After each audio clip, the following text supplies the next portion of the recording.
In this video, I'll be talking about the origin and etymology of Gen Alpha slang. Let's get into it. First on the list is Rizz, which comes from the middle syllable of charisma. But we can still push this a bit farther by doing the etymology of charisma itself. From Greek charisma, from charisestai, charis, and then just ger. Okay, that was the etymology of charisma. What about Rizz? Well, here you go. Rizz. Riz. The entire word just decayed and decayed until it just became a single letter. It lost all of its content, its meaning, its reason. Speaking of just the word skibidi might come from the sound, but I don't really have any other sources saying the origin of skibidi, so.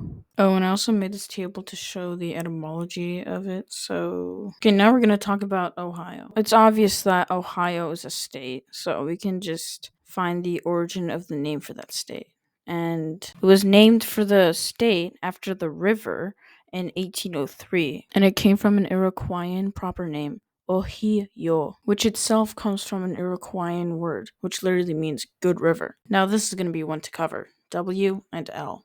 W and L are abbreviations for win and loser, respectively. Or L can just mean lose. So let's jump into the etymology, shall we? So win was a fusion of winan and yewinan, and lose was just from losian. Both winan and yewinan are from the same word, wenanan, from Proto-Germanic, and losian is derived from lausa, both from Proto-Indo-European roots, winanan being from wen and lausa being from lo. And sadly, Proto-Indo-European was never written. Probably. And these words are also the sources of these words. Okay, now we'll just go to the next. What about the evolution of the letter W and L? Oh, well. Did you catch that? Whatever, just appreciate the research that went into this. Okay, next. But I actually found something that might be world changing. The etymology of Fanum tax. And you're probably going to be like, oh, Fanum is just the name of a person. Well, it is, but names come from words. And this might be the word that he got his name from, if they didn't just invent it. But first, I would like to share the etymology of tax. How about we do this quick? Tax. From medieval Latin, taxa, taxo, tango. From the Proto-Indo-European root tag, to grasp with the hand, to touch. Possibly the ancestor of. Anyways, now for the best part. Fanum was a word in Latin, and that word is the ancestor of Italian fano. I hope I'm pronouncing that right. From fasnom, from tsnom, from ts, which is the Proto-Indo-European root. How many times have I said Proto-Indo-European? That just adds one more Proto-Indo-European. Oh my gosh. Oh, and by the way, this word is the ancestor of the word diss, like to diss someone. But it's also the ancestor of another Latin word, which is very important. Festus, that's the word. Just watch this.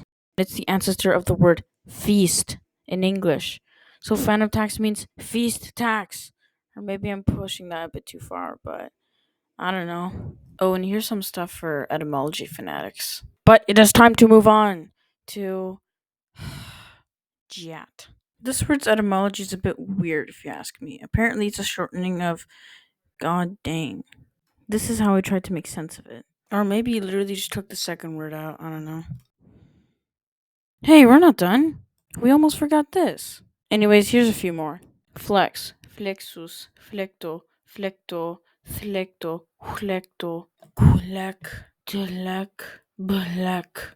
Bet, abet, batan, abet, abete, abete, betan, beta, batiyana, bade. And here's goat, which I etymologically evolved into French from English.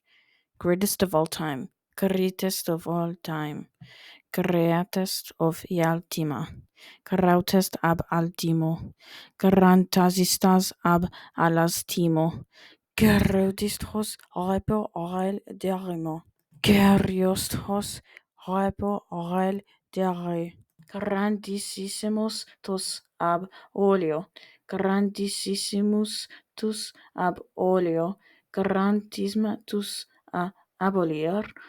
Grantisme tous à abolir. And I speak French, and that doesn't make sense. However, there's one more word I want to cover. Sigma.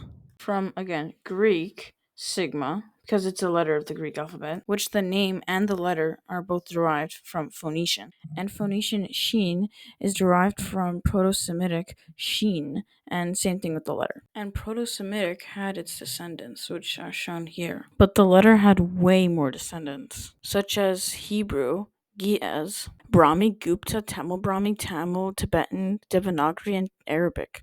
Even Telugu and Kannada, somehow. But remember the Proto-Semitic root I showed? Well, it doesn't end there. I wonder what's at the top of that arrow. I wonder what's at the top of that. Well, your eyes don't deceive you. That is a Proto-Afro-Asiatic root. And it's probably the oldest language discovered. And it's the ancestor of Egyptian, Phoenician, Arabic, and more. Berber, I guess.